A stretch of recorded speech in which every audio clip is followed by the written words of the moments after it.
Hello everyone, it's me Uncle John. Today I am going to read S2, S3, 3196, Olivia Adams, Private Eye, written by Robert Hood. Chapter 1, The Surveillance. Characters: Olivia, Sean, Mrs. Gilling. Chapter 1, The Surveillance. Olivia Adams, said a harsh voice. What are you up to? Olivia was peeking around the corner of Petruccio's store, watching Joe Casabi ambling along Main Street. When she heard her name, she rushed around the corner onto the trail. Mrs. Gillings, Olivia exclaimed. You scared me. Mrs. Gilling was the deputy principal at Olivia's school. She was very fierce, and she became even fiercer when students behaved strangely. So what are you doing, Olivia Adams? Mrs. Gillings asked with a frown. I'm practicing surveillance, Olivia explained to her. She held up a digital cam and notebook. Surveillance? I'm gonna be a private eye detective when I leave school, PI for short. Surveillance is when a detective watches a person or place carefully, Olivia explained.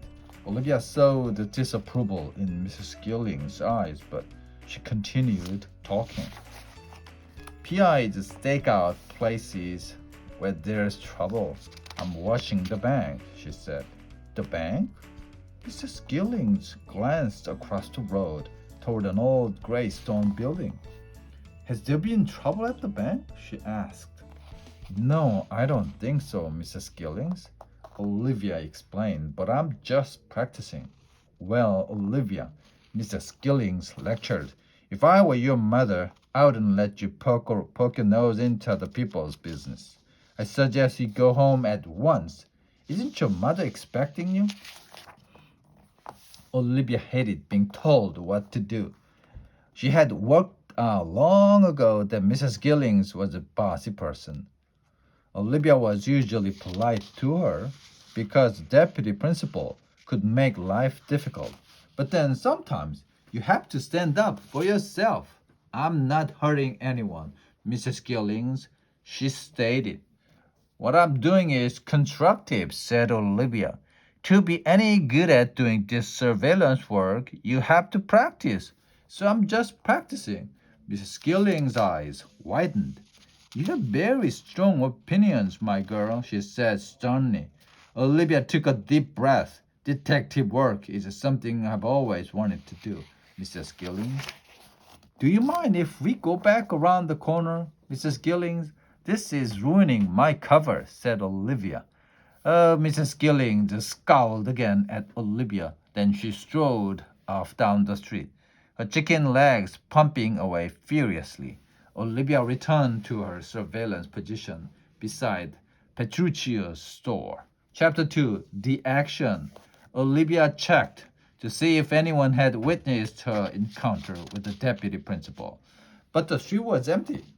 Joe Casabi had gone too. She wrote down in her notebook.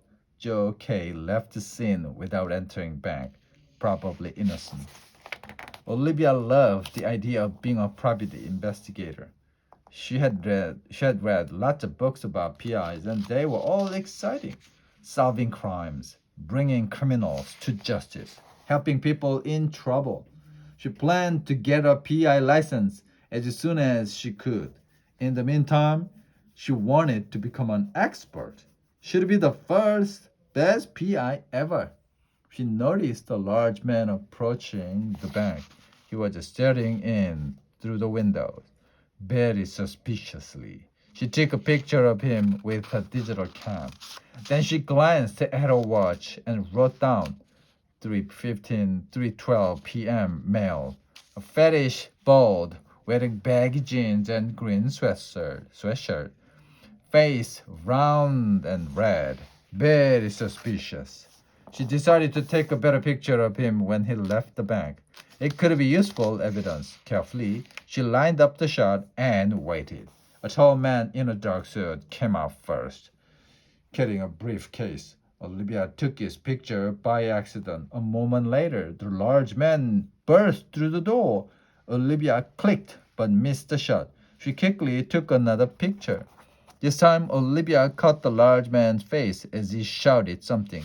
This was great. She decided to take another picture. But as she lined it up, a four-wheel drive van roared past the click. The large man stared, running along the trail. Olivia stumbled in her excitement to keep the large man in sight. She accidentally took a shot of the back of the van instead. Olivia saw the man in the dark suit climb into the van just as she took the picture. The van then drove quickly away down the street. The large man in the sweatshirt kept running up the street. She took another picture.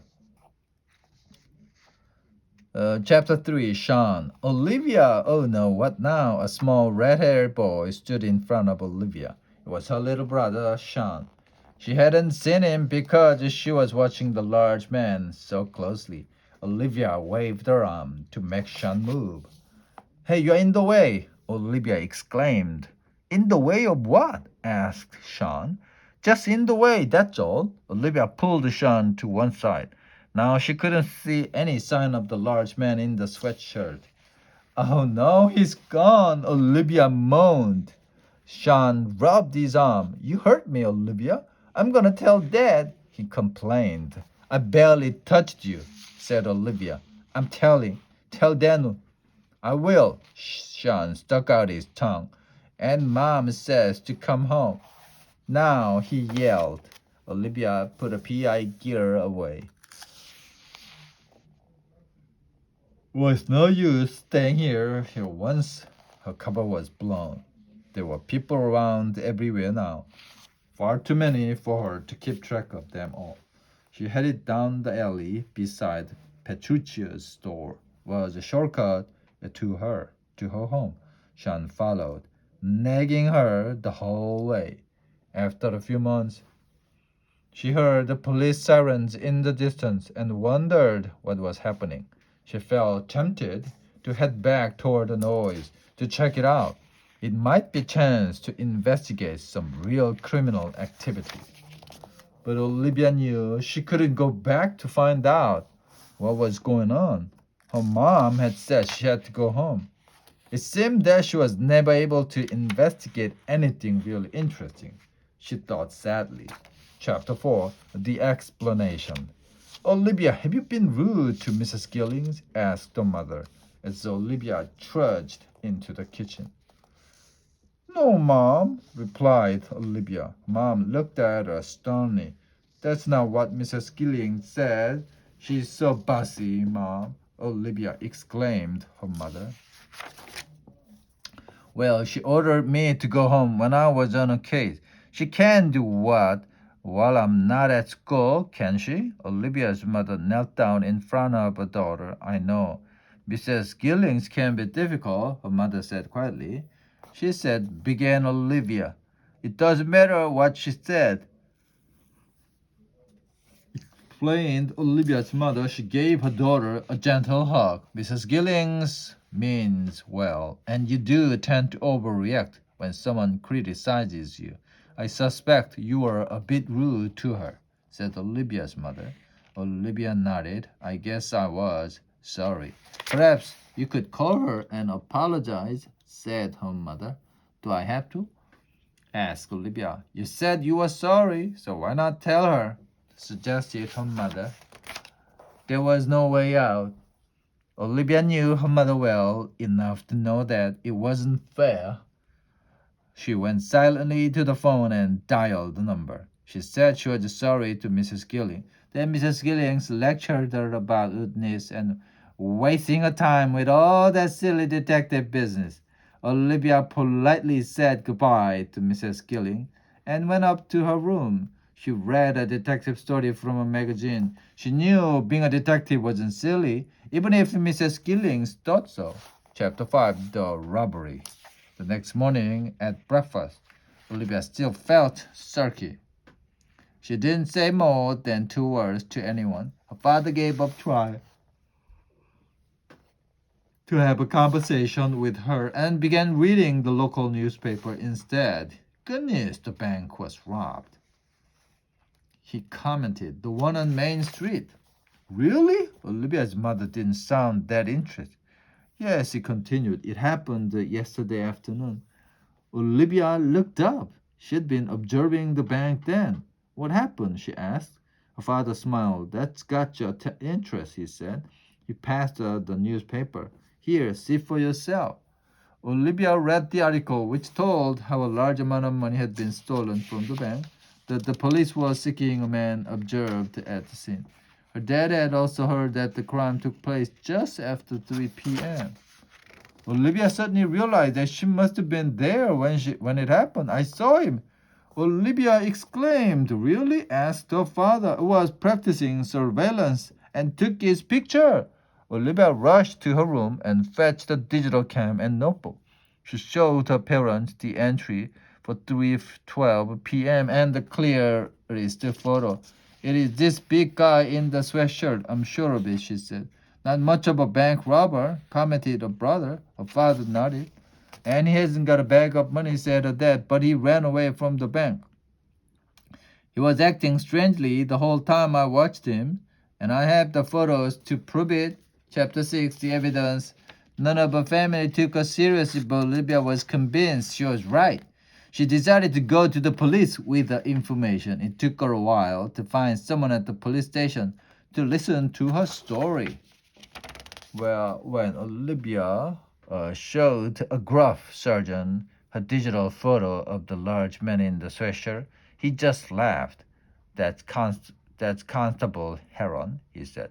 Nice shot of him, though, a policeman. Olivia was crestfallen and was ready to give up. But then the sergeant said, Heron nearly caught the robber, you know. If he had been chasing the robber, Olivia thought, the policeman would have followed him out of the bank. And who had come out of the bank ahead of the policeman? Wait, yelled Olivia. She scrolled through the other pictures she had taken. Here, she cried, I bet that's the robber, Sergeant. It was a picture of the man in the dark suit. He was carrying a briefcase. That looks exactly like the man Officer Heron described, the sergeant exclaimed to Olivia. The sergeant took Olivia's picture and began showing it around. Sure enough, it turned out that Olivia had taken several pictures of the robber. One of them showed him in a four-wheel drive van, and Olivia had a clear shot of the number plate.